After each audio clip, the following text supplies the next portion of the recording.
Hello everyone, मैं अरुण आप लोगों का स्वागत करता हूँ इंटेंस फोकस एकेडमी में। आज के इस लेक्चर में हम लोग देखेंगे क्या हाइपर कैल्सीमिया। पिछले लेक्चर में हम लोगों ने देखा था हाइपोकैल्सीमिया।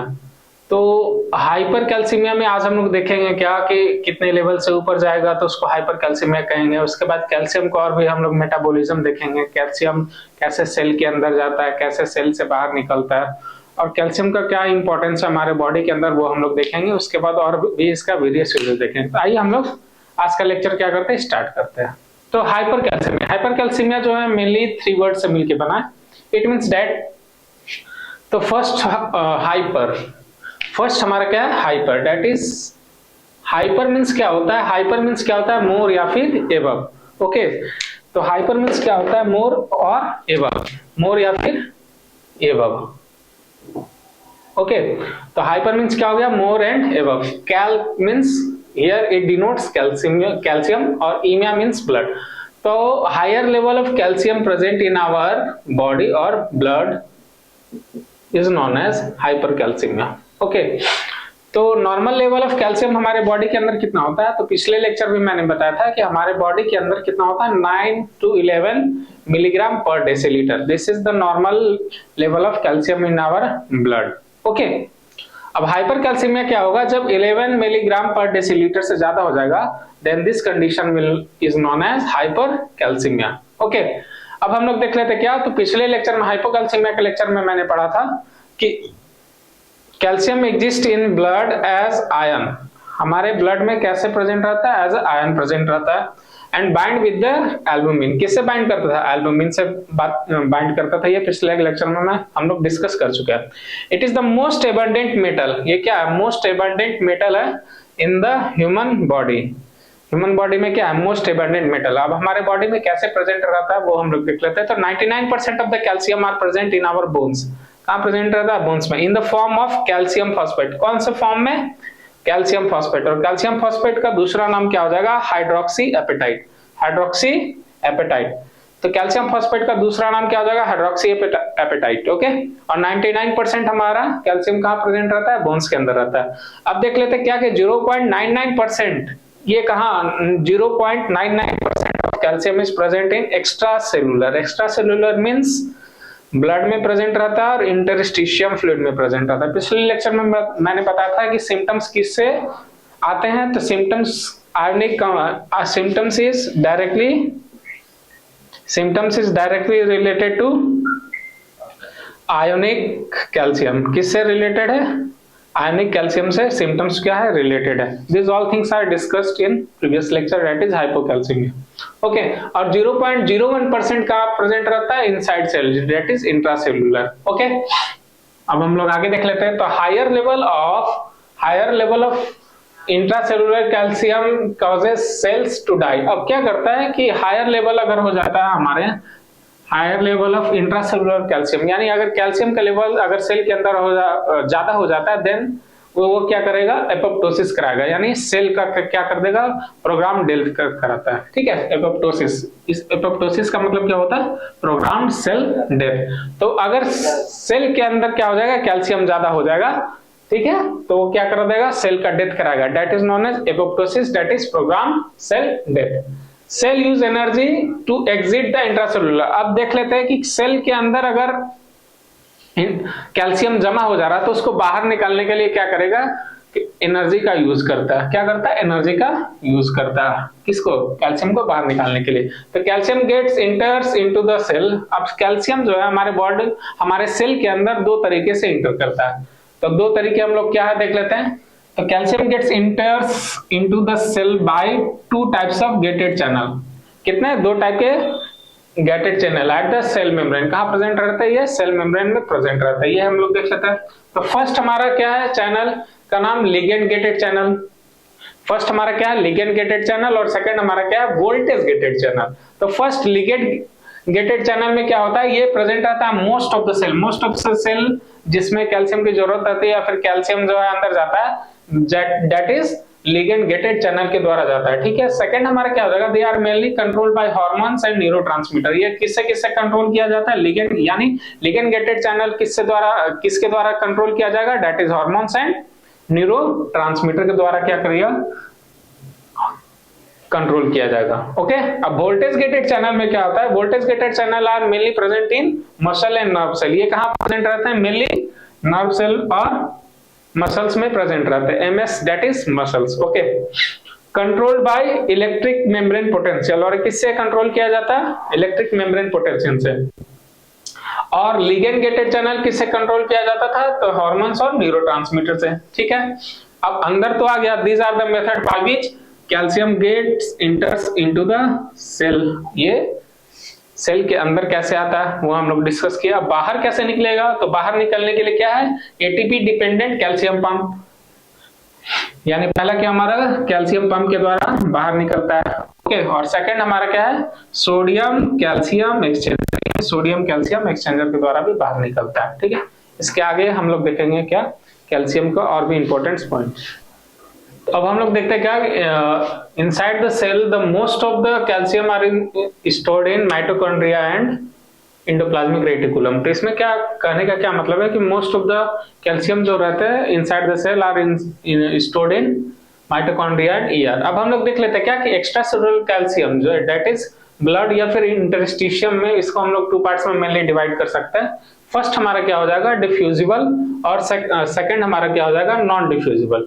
तो डिफ्यूजिबल क्या होता है, स्मॉल अमाउंट में होता है, और नॉट डिफ्यूजिबल जो होता है वो हमारा लार्जर अमाउंट में होता है। ठीक है, तो अगेन अब हम लोग डिफ्यूजिबल को हम लोग दो पार्ट्स में डिवाइड करेंगे, दैट इज फर्स्ट हमारा क्या हो जाएगा फ्री आयोनाइज्ड कैल्शियम। फर्स्ट हमारा क्या हो जाएगा फ्री आयोनाइज्ड कैल्शियम, और सेकंड हमारा हो जाएगा कॉम्प्लेक्स्ड या फिर calcium bind with negative two charge ion like oxalate. तो इसमें क्या बोलने का क्या मतलब है कि पहला में क्या रहेगा फ्री आयोनाइज्ड फॉर्म में रहता है, और सेकंड हमारा किसी भी -2 चार्ज आयन से या फिर लिगेंड से या फिर किसी और भी आयन से क्या करता है बाइंड कर जाता है हमारा कैल्शियम। ठीक है, अब हम लोग देख लेते हैं कि फ्री आयोनाइज्ड कैल्शियम है ये किस किस में हेल्प कर सकता है। तो ये किस में हेल्प करता है, तो फर्स्ट हमारा क्या हो जाएगा न्यूरॉन एक्शन पोटेंशियल, ये किस में हेल्प करता है, न्यूरॉन एक्शन पोटेंशियल में हेल्प कर सकता है। सेकंड हमारा क्या हो जाएगा कॉन्ट्रैक्शन ऑफ मसल में हेल्प कर सकता है। थर्ड हमारा हार्मोन सिक्रीशन में हेल्प कर सकता है, और फोर्थ हमारा ब्लड कोगुलेशन। तो फ्री आयोनाइज्ड कैल्शियम अगेन हम लोग देख लेते हैं क्या कि एक्स्ट्रा सेलुलर कैल्शियम को हम लोगों ने दो पार्ट्स में डिवाइड किया, दैट इज फर्स्ट डिफ्यूजिबल और सेकंड हमारा नॉट डिफ्यूजिबल। ठीक है, डिफ्यूजिबल को भी हम लोग दो पार्ट्स में डिवाइड किया, डिफ्यूजिबल जो था स्मॉल अमाउंट में था, और नॉन डिफ्यूजिबल जो होगा लार्जर अमाउंट में होगा। तो अब हम लोग देख लेते हैं क्या कि डिफ्यूजिबल दो पार्ट्स में डिवाइड किया मैंने, तो फर्स्ट हमारा क्या हो जाएगा फ्री आयोनाइज्ड कैल्शियम, यानी कैल्शियम जो है आयोनाइज्ड फॉर्म में पाया जाएगा। ठीक है, और इसमें क्या होगा कि कैल्शियम जो है बाइंड कर जाता है किसी भी चार्ज के साथ, जैसे कि ऑक्सलेट के साथ। तो फ्री आयोनाइज्ड कैल्शियम में क्या मैंने बताया कि न्यूरॉन एक्शन पोटेंशियल में हेल्प कर सकता है, कॉन्ट्रैक्शन ऑफ मसल में हेल्प कर सकता है, हार्मोन सिक्रीशन में हेल्प कर सकता है, ओके, और ब्लड कोगुलेशन में ये हेल्प करता है। ठीक है, अब कॉम्प्लेक्स्ड में क्या है कि कैल्शियम जो है बाइंड कर गया किसके साथ, ऑक्सलेट के साथ। तो ये क्या करता है जनरली इलेक्ट्रिकली न्यूट्रल होता है, ये क्या होता है इलेक्ट्रिकली न्यूट्रल होता है। और सेकंड हमारा इसमें क्या हो जाएगा not used for cellular processes, ये जैसे कि बहुत सारे प्रोसेस में काम आ रहा है, जैसे कि कॉन्ट्रैक्शन में आ रहा है या फिर न्यूरॉन एक्शन पोटेंशियल में आ रहा है, कोगुलेशन में काम आ रहा है, वैसा इसका कोई फंक्शन नहीं होता है, बस ये बाइंड करके बॉडी में पड़ा रहता है। ठीक है, अब हम लोग देख लेते हैं क्या नॉट डिफ्यूजिबल। तो नॉट डिफ्यूजिबल में क्या होता है they do not cross the membrane. तो फर्स्ट पॉइंट हमारा क्या होगा इसमें कि they do not cross any membrane, ये मेम्ब्रेन को क्रॉस नहीं करते हैं। सेकंड हमारा क्या हो जाएगा कि ये इन्वॉल्व नहीं करते किसी भी सेलुलर प्रोसेस में, जैसे कि हमारा क्या एग्जांपल कैल्शियम बाइंड कर देता है एल्बुमिन के साथ, it has no use in our body. Okay, अब हम लोग देख लेते हैं क्या कि extracellular calcium level change in our body are detected by the parathyroid cell, by the receptors in parathyroid cell। तो कैल्शियम का चेंज अगर हमारे बॉडी के अंदर होता है तो वो किस ऑर्गन या फिर उसके रिसेप्टर जो सेल को डिटेक्ट करते हैं, that is receptors of parathyroid cell, यानी पैराथायराइड सेल जो है या फिर उसके जो रिसेप्टर्स है वो क्या करते हैं कैल्शियम के चेंज का जो लेवल है उसको क्या करते हैं डिटेक्ट कर लेते हैं। इससे क्या होता है पैराथायराइड हार्मोन क्या करता है तो बोन को जो है ये क्या करता है बोन से क्या है कैल्शियम को रिलीज कराता है। इससे क्या होता है किसमें ब्लड में कराता है, तो ये क्या करता है ब्लड में कैल्शियम का लेवल है क्या करता है इंक्रीज कराता है, किससे बोन से।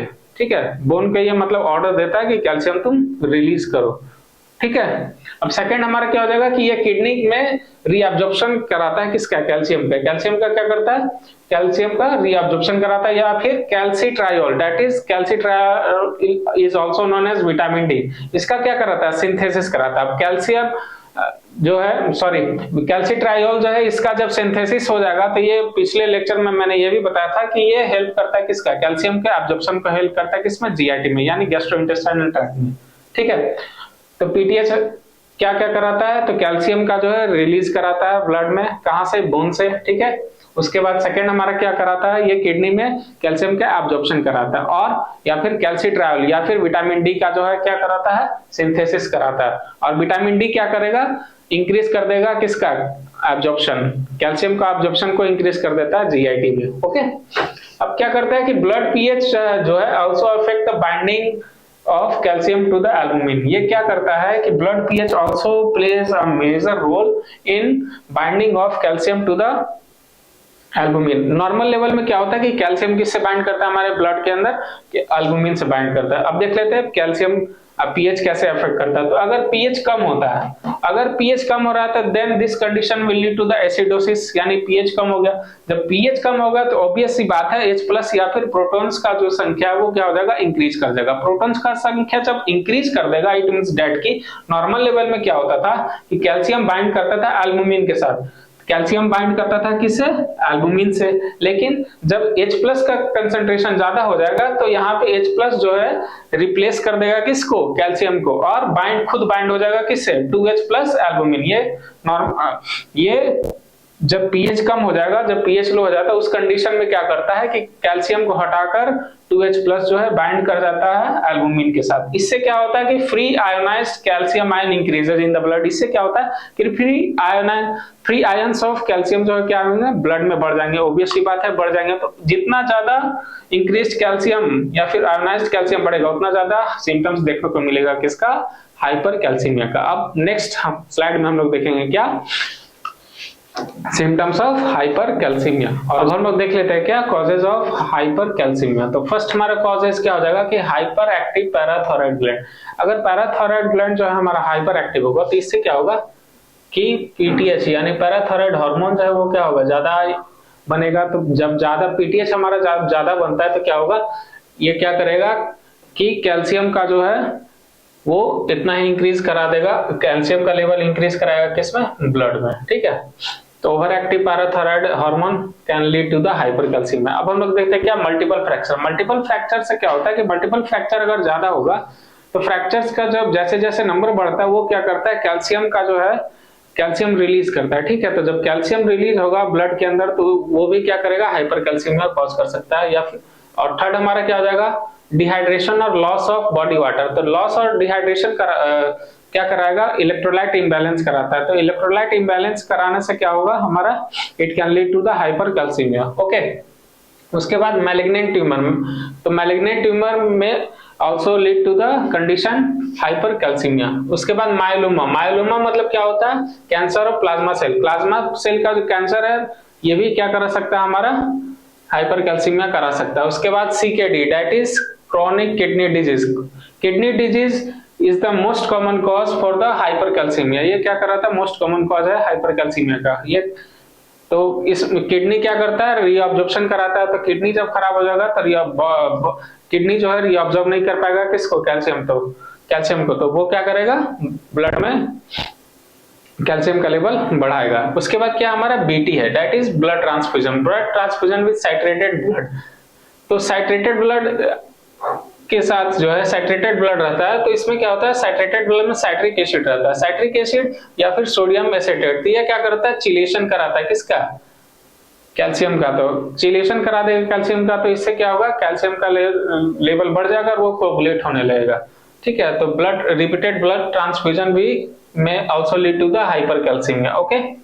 तो ब्लड, इससे बचने के लिए हम लोग क्या करते हैं कि ब्लड, जैसे ब्लड है तो ब्लड में हम लोग फ्रेश फ्रोजन प्लाज्मा होता है, ठीक है, प्लेटलेट्स होता है, और होल ब्लड होता है, ठीक है।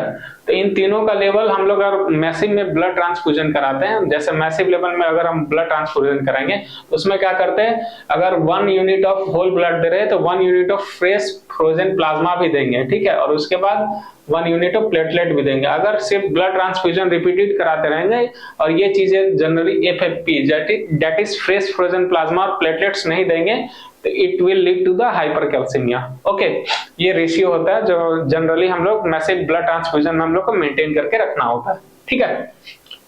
और ये क्या कराएगा कि और एट्थ हमारा क्या हो जाएगा कि इंक्रीज इनटेक ऑफ और supplement of calcium and vitamin D. अगर हम लोग कैल्शियम और विटामिन डी ज्यादा ले रहे हैं तो ये भी कॉज करा सकता है हाइपरकैल्सीमिया को। नाइन्थ हमारा क्या हो जाएगा, यूज ऑफ थायराइड और लूप डायूरेटिक्स, ये भी क्या कराएगा हमारा हाइपरकैल्सीमिया कॉज करा सकता है। और हाइपर एल्बुमिनिया, तो हाइपर एल्बुमिनिया कैसे कराता है ये हम लोग पीछे देख चुके हैं, ठीक है। अब हम लोग आ जाते हैं क्या, sign and symptoms. What are the sign and symptoms जिससे कि हम लोग डायग्नोस करेंगे कि हाइपरकैल्सीमिया है। तो फर्स्ट हमारा साइन एंड सिम्टम्स क्या हो जाएगा कि इंक्रीज्ड बीपी। तो बीपी क्या देखने को मिलेगा, हम बीपी जो है पेशेंट का एलिवेटेड देखने को मिलेगा। ओके, सेकंड हमारा क्या हो जाएगा, skeletal muscle weakness. Skeletal muscle में क्या हो जाएगा, वीकनेस हम लोग को देखने को मिलेगा, ठीक है। थर्ड हमारा क्या हो जाएगा, पॉलीयूरिया एंड पॉलीडिप्सिया। पॉलीयूरिया मतलब पेशेंट जो है कंप्लेंट्स करेगा कि बार बार उसको क्या हो रहा है, यूरिन आउटपुट ज्यादा हो रहा है, ठीक है। यूरिन उसका जो है यूरिनेशन का जो एक्शन है वो क्या हो रहा है, ज्यादा हो रहा है। और पॉलीडिप्सिया यानी उसको प्यास भी बहुत ज्यादा लग रहा है। फोर्थ हमारा क्या हो जाएगा, कॉन्स्टिपेशन। कॉन्स्टिपेशन की जो है उसको शिकायत हो जाएगी। उसके बाद रिफ्लेक्स क्या हो जाएगा, कम हो जाएगा यानी डिक्रीज हो जाएगा। यानी रिफ्लेक्स क्या हम लोग को देखने को मिलेगा, डिक्रीज देखने को मिलेगा हाइपर कैल्सीमिया के अंदर। उसके बाद उसमें हम लोग को क्या देखने को मिला, एब्डोमिनल पेन देखने को मिल सकता है। डिक्रीज जीआई मोटिलिटी यानी गैस्ट्रोइंटेस्टाइनल मोटिलिटी क्या हो जाएगा, कम हो जाएगा उसका, ठीक है। एब्डोमिनल पेन देखने को मिलेगा और डिक्रीज जीआई मोटिलिटी। उसके बाद पैथोलॉजिकल फ्रैक्चर। पैथोलॉजिकल फ्रैक्चर का क्या मतलब हुआ, किसी भी डिजीज के कारण अगर फ्रैक्चर हो रहा है then this is known as pathological fracture. तो पैथोलॉजिकल फ्रैक्चर भी हो सकता है, ठीक है, सेम साइन एंड सिम्टम्स। उसके बाद हो जाएगा मसल इनकोऑर्डिनेशन। मसल में इनकोऑर्डिनेशन देखने को मिलेगा। रीनल कैल्कुलाई भी देखने को मिल सकता है, ठीक है, स्टोन बनता है जनरली, ठीक है। उसके बाद हो जाएगा कंफ्यूजन या फिर हैलुसिनेशन भी हम लोग को देखने को मिलता है। तो these are the symptoms of the hypercalcaemia. First हमारा क्या था, बीपी था, उसके बाद स्केलेटल मसल वीकनेस था, उसके बाद पॉलीयूरिया या फिर पॉलीडिप्सिया था। इसके नेक्स्ट उसके बाद क्या था हमारा, कॉन्स्टिपेशन था या फिर रिफ्लेक्स डिक्रीज रिफ्लेक्स था। उसके बाद एब्डोमिनल पेन था। उसके बाद डिक्रीज्ड जीआई मोटिलिटी था, ठीक है।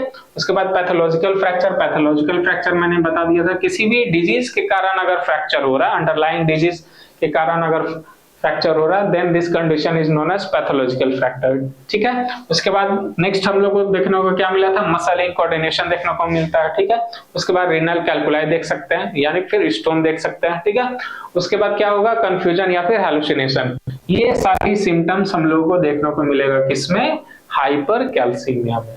अब हम लोग डायग्नोसिस पे आते हैं। तो डायग्नोसिस हम लोग कैसे कैसे करा सकते हैं, तो डायग्नोसिस कैसे कराएंगे, तो सीरम लेवल देखेंगे किसका, कैल्शियम का। तो जनरली हम लोग को क्या देखने को मिलेगा, इंक्रीज देखने को मिलेगा, that is greater than 11 milligram per decilitre. उसके बाद सेकंड हमारा क्या हो जाएगा, ईसीजी कराएंगे। तो ईसीजी में हम लोग को क्या देखने को मिलेगा, ब्रेडिकार्डिया देखने को मिलेगा और शॉर्ट क्यूटी इंटरवल। पिछले हाइपोकैल्सीमिया के लेक्चर में मैंने बताया था कि कैल्सीमिया का level that is calcium is inversely proportional to QT.